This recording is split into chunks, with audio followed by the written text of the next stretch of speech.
Good morning to all of you. I hope you all are fit and fine at your home and doing your homework regularly. And without any delay, I will start my topic. My topic is evaporation. And evaporation I have also explained in previous video, and this topic is related to class 9 and subject science chemistry chapter 1. Evaporation में मैंने आपको पहले ही बता दिया था कि evaporation is a process in which liquid will change into its gas form.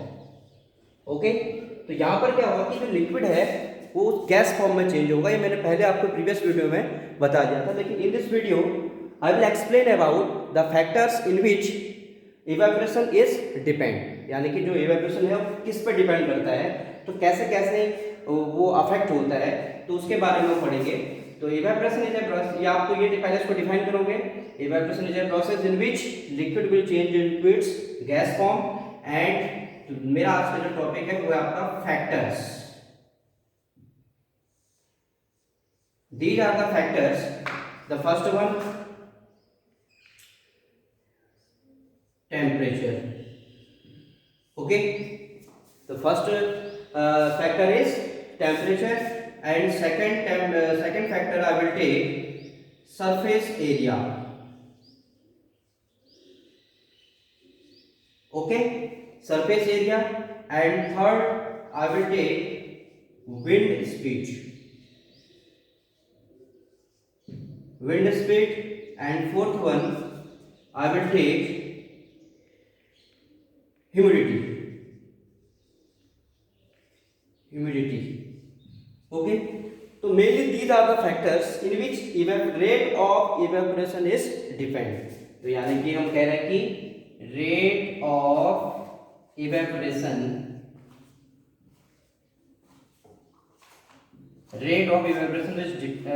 is depend upon in these factors. The first one is temperature, surface area, wind speed and humidity. ठीक है, तो temperature, surface area and wind speed, all these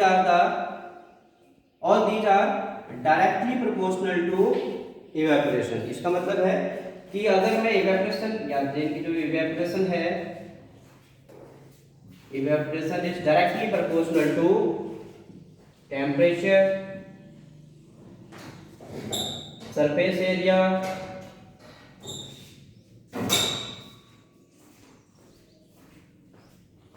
and wind speed. Okay, जो evaporation rate of evaporation है वो directly proportional है temperature के, surface area के and wind speed के। ठीक है, बाकी जो ह्यूमिडिटी है, ह्यूमिडिटी के वो evaporation is inversely proportional to humidity. Okay, तो यहां पर इनवर्सली प्रोपोर्शनल है। ठीक है, तो इन तीनों में डायरेक्टली प्रोपोर्शनल का मतलब होता है कि अगर टेम्परेचर इंक्रीज हो रहा है तो rate of evaporation also will increase. If surface area is increasing, the rate of evaporation will increase. If wind speed will increase, the rate of evaporation will increase. तो ये तीनों तो आपको समझ में आ गए। तो तीनों में आपने ये लिखना है, if we will increase the temperature, the amount of temperature will increase, the rate of evaporation would increase. And if we will increase the surface area, the rate of evaporation also would increase.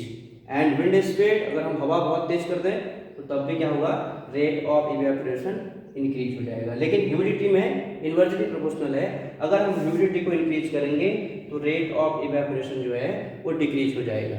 Okay, तो इसमें कुछ activities हैं जो मैं आपको बताऊंगा।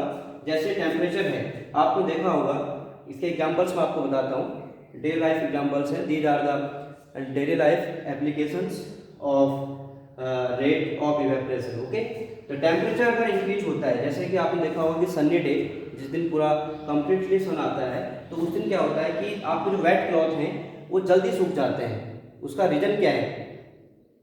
ठीक है, उसका रीजन क्या है कि सन्नी डे के दिन क्या होता है, टेम्परेचर जो है इंक्रीज हो जाता है। ठीक है, और rate of evaporation also will increase. जब ये दोनों चीज इंक्रीज हो जाएगी तो इसका मतलब है कि जो वेट क्लॉथ में जो वाटर ड्रॉपलेट्स हैं वो धीरे धीरे इवेपोरेट हो जाएंगे और तेज़ी से इवेपोरेट होने के बाद, टेम्परेचर इंक्रीज होने के बाद वो तेज़ी से इंक्रीज यानी कि इवेपोरेट हो जाएगी। ठीक है। सरफेस एरिया, सरफेस एरिया में क्या होगा कि जैसे जैसे सरफेस एरिया इंक्रीज करते हैं तो वहाँ पर आपका इवेपोरेशन भी इंक्रीज होगा। तो उसका एग्जांपल मैं आपको देता हूँ। जैसे आपने क्या किया, 100 ml वाटर ले लिया। 100 ml वाटर पहले आपने क्या किया, एक बीकर में लिया। First we will take 100 ml water in beaker. ठीक है। तो इसको हम एक दिन के लिए छोड़ देंगे, 24 आवर्स के लिए हम इसको छोड़ देंगे। अब नेक्स्ट हम देखेंगे कि ये पानी का अमाउंट यानी कि वाटर का लेवल कितना रह गया। 100 ml हमने लिया था, उसके बाद ये कितना बचा। ठीक है। अब इस वाटर को, सेम अमाउंट के वाटर को, अब नेक्स्ट डे हम क्या करेंगे, सेम अमाउंट के वाटर को हम क्या करेंगे, एक बाउल में रख देंगे और उस बाउल का जो सरफेस एरिया होगा, सरफेस एरिया देखो आपको दिख रहा है, इस बाउल का सरफेस एरिया बहुत ज़्यादा है और यहाँ पर सरफेस एरिया कम है। तो इसको 100 ml वाटर को, सेम अमाउंट के वाटर को हम क्या करेंगे, सेम टाइम के लिए 24 आवर्स के लिए छोड़ देंगे। ठीक है। अब नेक्स्ट हम इसमें आके देखेंगे तो यहाँ पर जो वाटर का अमाउंट होगा वो इस इन कंपैरिजन टू जो बीकर आपने पहले लिया था उसकी बजाय यहाँ पर कम बचेगा। The amount of water remain less in second activity in second beaker instead of first beaker. Okay. तो इससे प्रूफ होता है कि हमने जैसे सरफेस एरिया बढ़ाया तो यहाँ पर रेट ऑफ इवेपोरेशन इंक्रीज हो जाएगा और वाटर जो है जल्दी से ऊपर वाटर वेपर्स में कन्वर्ट हो जाएगा। ठीक है। और यहाँ पर जो है रेट ऑफ इवेपोरेशन कम होगा और यहाँ पर लेस अमाउंट वाटर जो है वो इवेपोरेट होगा। ठीक है। तो ये दोनों ही आपको करते हैं और ये एक्टिविटी आप घर पे भी कर सकते हो। And third, wind speed. तो विंड स्पीड में आपने देखा होगा कि जिस दिन तेज हवा चलती है उस दिन जो है कि जो वेट क्लॉथ हैं वो जल्दी सूख जाते हैं। या फिर आपने देखा होगा कि अगर आपके घर के अंदर कभी कुछ गीले कपड़े होते हैं या वेट क्लॉथ्स होते हैं तो उनमें क्या होता है कि आप उसको जल्दी सुखाने के लिए फ़ैन ऑन कर देते हैं। ठीक है। तो उसका रीज़न क्या है कि फ़ैन ऑन करने के बाद विंड की स्पीड बढ़ जाती है और विंड की स्पीड बढ़ने के बाद रेट ऑफ इवेपोरेशन भी बढ़ जाता है यानी कि कपड़े जल्दी सूख जाए। ठीक है।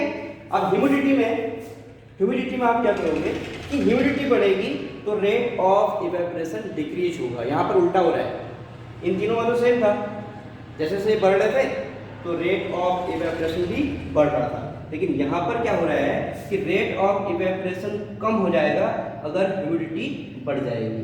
तो after increasing humidity in atmosphere the rate of evaporation would decrease. ठीक है। तो ये लास्ट टॉपिक जो है इसमें आपका होगा कि इसमें ये डिक्रीज हो जाएगा।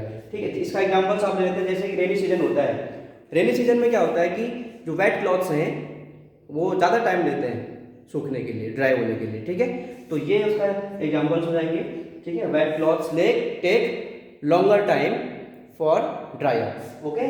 तो that's all. Thank you and